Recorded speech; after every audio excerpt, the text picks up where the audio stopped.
Assalomu alaykum iqrodli qarindoshlar.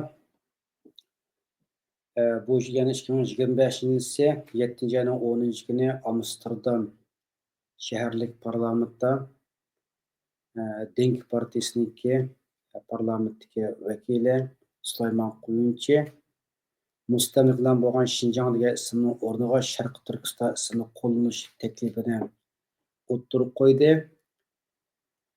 13 qarshi 26 ovoz bilan bu taklif Amsterdam shaharlik parlamentdan o'tdi, qabul qildi, ammo Amsterdam shahrining shahar boshlig'i Feyma xonim buni rad qildi. Bu Sharq Turkiston ismini qo'llanish butun diasporadagi Sharq Turkistonliklarni jumla Uyg'urlar shunda xush qildi, ammo shahar boshlig'iga buni rad qilishi bizniki qalbimizni zida qildi. Bu munosabat bilan men Gollandiyadagi barliq Uyg'ur va Sharq Turkiston nomli tashkilotlarga jiddiy chaqiriq chiqarib, biz Amsterdam shahri boshlig'ininki bu rad qilishga qarshi jiddiy bir yig'ilib norozilik bildirishimiz haqida o'ylaganlarim haqida bir yozma yozgan ekan. Bu yozmani sizlarga o'rtoqlashmoqchi.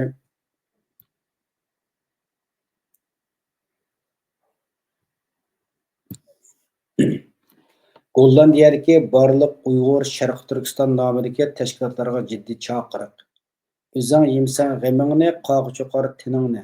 Uyg'ur maqol tamsillari. Abdurim G'ani Uyg'ur. O'zing yemsan g'amingni, qog'i cho'qar tiningni degan bu Uyg'ur maqol tamsili bizga g'amimizni yoshirmasdan Xitoyning mustamlik siyosati va Uyg'urlarning kimligiga qarshi qilingan har qanday adolatsizlikka ovozimizni chiqarishimiz kerakligini eskartdi. 2025-yil 7 ayning 10 kuni Amsterdam shaharlik parlamentida Sharq Turkiston degan nomning rasmiy qabul qilinishi Uyg'urlarning kimlik ko'rishida tarixiy bir qadam bo'ldi. Lekin bu qarorning Amsterdam shahar boshlig'i Fekma Halisma xonim tomonidan rad qilinishi diasporadagi Uyg'urlarning ko'nglini g'ash qildi. Biz bu vaqtda sukutda qolmasligimiz kerak. Gollandiyadagi Uyg'ur va Sharq Turkiston tashkilotlari birlikda harakat qilib, Fekma Halisma xonimning so'ziga norozilik bildirish bizning navbatdagi jiddiy vazifamiz. Men bu munosabat bilan Gollandiyadagi barliq Uyg'ur Sharq Turkiston nomidagi tashkilotlarga jiddiy chaqiriq qilib, tuvandagi ikki muhim nuqta asosida hamkorlik haqida o'ylaganlarini o'rtoqlashmoqchi. Birinchi, shahar boshlig'ining rad qilishiga qarshi norozilik xat yozish.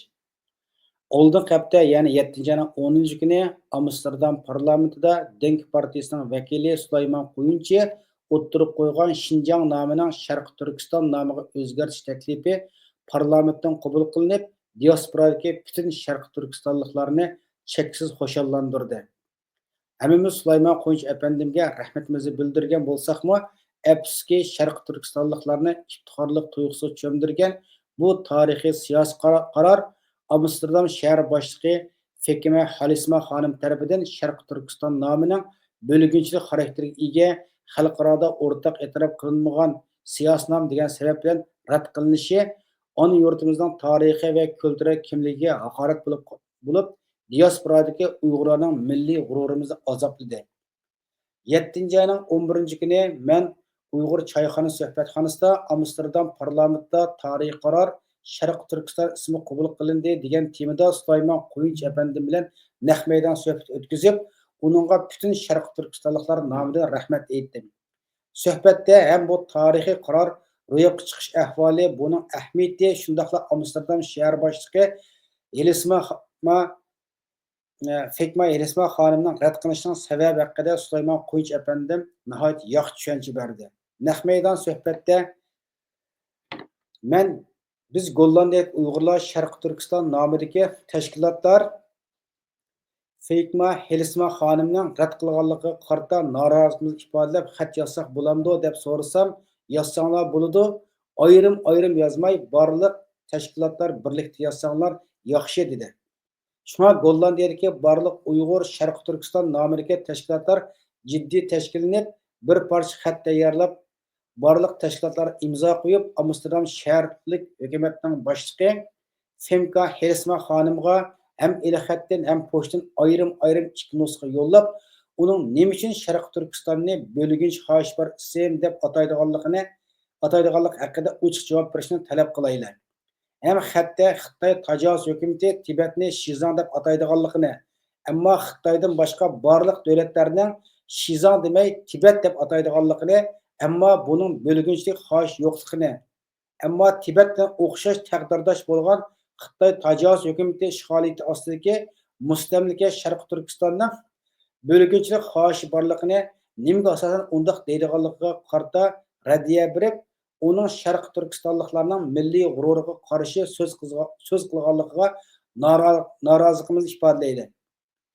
Bu haqda tashkilotlar bir yerga yig'ilib e'tiroz bildirish xatini yozishning oldida yana tafsili har qaysi tashkilotlar fikrimizni o'ttirib qo'yib munozara qilsak, texnik yaxshi fikrlar o'ttirib chiqsin. Ikkinchi, Yerken qirg'inchiligini xotirlash uchun Amsterdam shaharlik hukumat binosi oldida namoyish tashkillash ham shahar boshlig'ining rad qilishiga qarata norozilik bayonot e'lon qilish. Oldimizda yana 7-oyning 28-kuni 2024-yil Xitoy hukumatining Yakanda Uyg'urlar qarata elib borgan Yakan qirg'inchiligining 11 yillik munosabati bilan Amsterdam shaharlik hukumatining oldida namoyish o'rinlashtirib, shaharlik hukumatining qaroriga qarshi bayonot berish bilan birga norozilik xatini shu kuni shaharlik hukumatga bersak. Bu qatimliq namoyishni norozilik xatiga imzo qo'ygan barliq Uyg'ur Sharq Turkiston tashkilotlari birlashib namoyishni burunroq iltimos qilaydi. Ondan bu namoyish haqida Amsterdam shaharlik televiziya kanali bo'lgan TV5 bilan aloqalashib, ular bilan naq maydon ziyorat qilishga taklif qilaydi.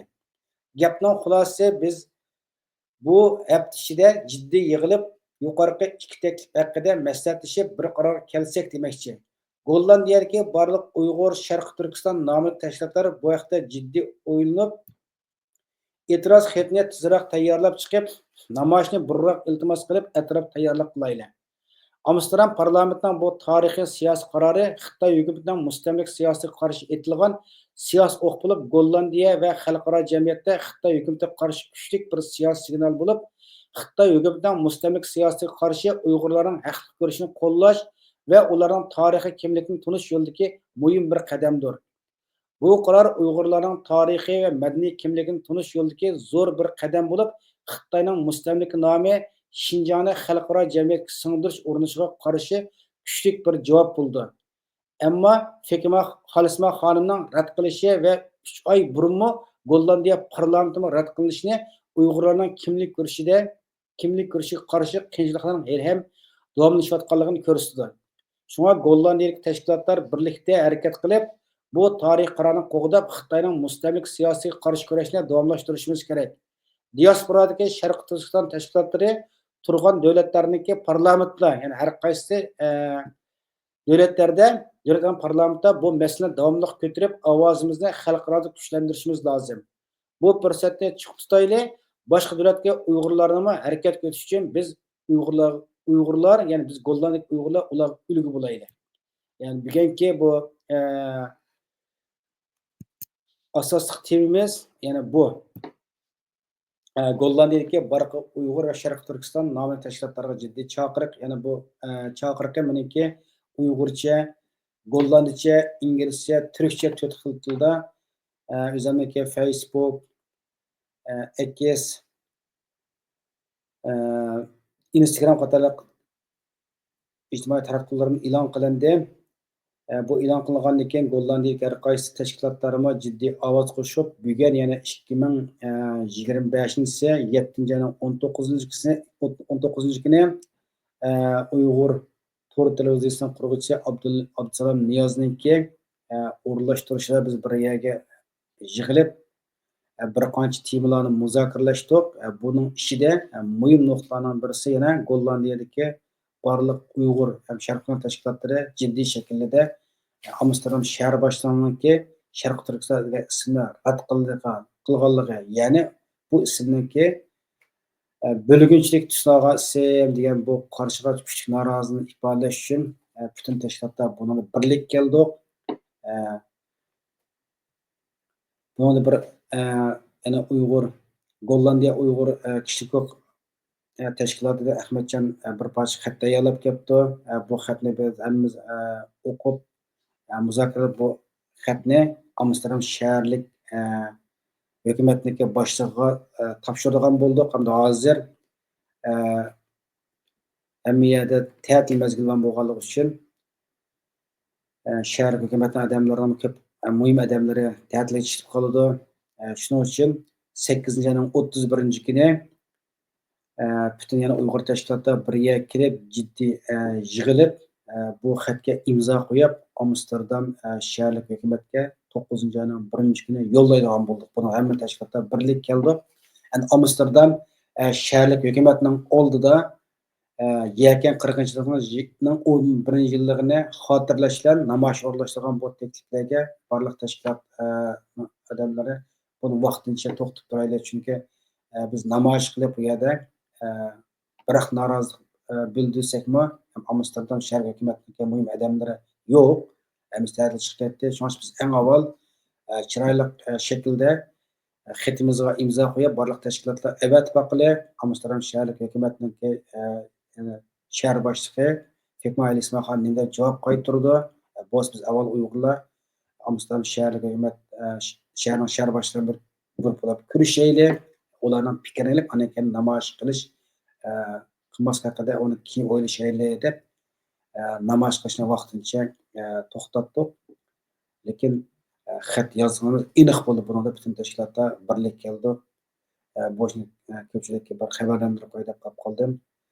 Yana 8-ayning 31 yig'ilib, 9-ayning 1 xat topshirib qo'ygan qanday yangiliklar bo'ladi bu haqda, bundan sizlarni vaqtlantiramiz.